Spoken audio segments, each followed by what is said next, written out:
real high.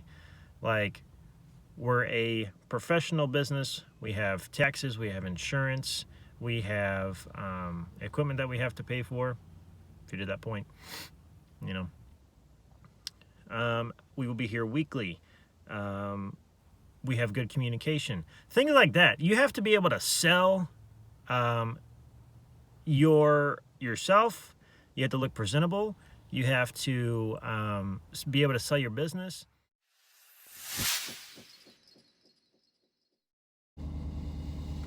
Oh man, we got a cold one today. What's up, everybody?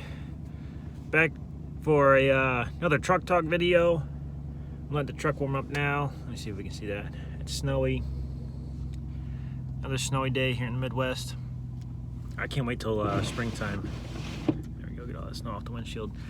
Well, guys, today I'm going to talk to you about your first year in the lawn care landscaping business.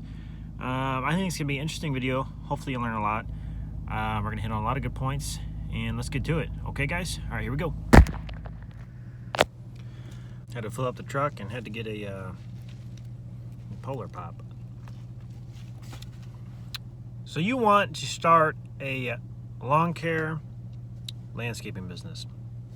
Well, guys, I can tell you it's very rewarding, but your first year, you're going to learn a lot. There's going to be a huge learning curve, and for some people, that's enough to make them quit the lawn care business. Okay, there's going to be days where you feel like you get your ass handed to you, and you will. And there's going to be jobs that you do that you completely underbid, and you will. Again, this is for people who are just starting or have started but are a year or two in and are still learning. Talking about underbidding, guys, I'll tell you the story real quick. This was my first bush job that I ever did. This was, I guess, 5 years ago now. This customer, I still have this customer, by the way. She's, great customer. Anyway, first bush job I ever did. It was huge. It was a massive job. She had bushes all around our house and some out by the pole out by the street. Completely underbidded it. It was one of those, you underbid it so bad that you get halfway through and you're like, you just want to stop. You're just like, shit. Like, man, I really messed up on this one. But next year came around, upped it a little bit more. Next year, a little bit more.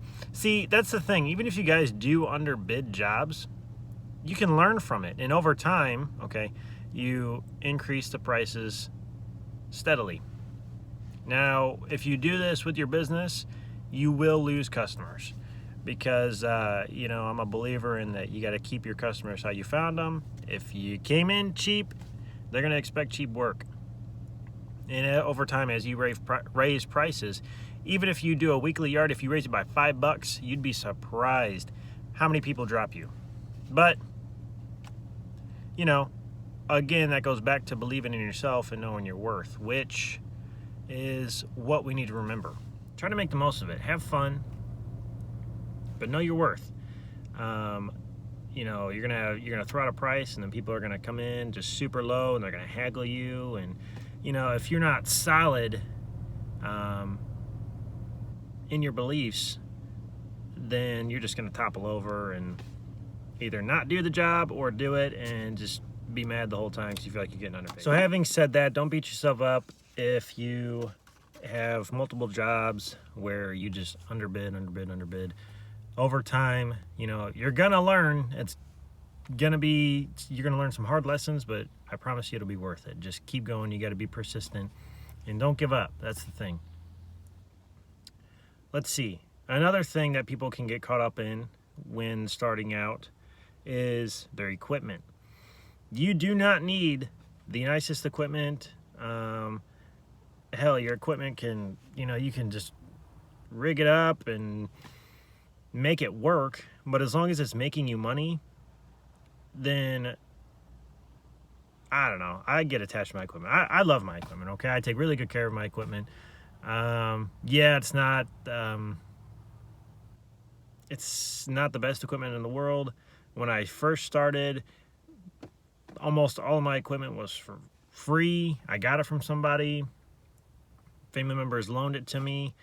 And eventually I worked my way up. I started with the push mower that I got for free, a weed eater that I got for free. And I worked my way up to where it wasn't even self-propelled. That's the thing. I worked my way up to a self-propelled mower, and then from that I had to, you know, a couple of years in, had to get a small trailer with a homeowner's zero turn from Home Depot. Anyway, the point of this is don't get caught up in your equipment. You don't have to have the nicest things.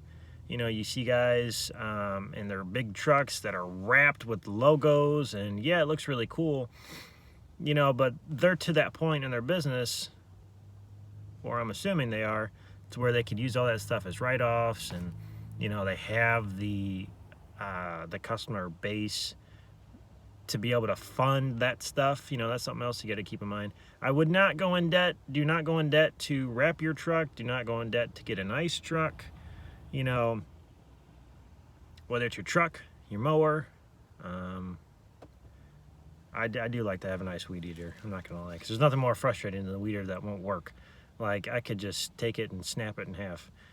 But anyway, that's a little tangent. I think you guys get the point, all right?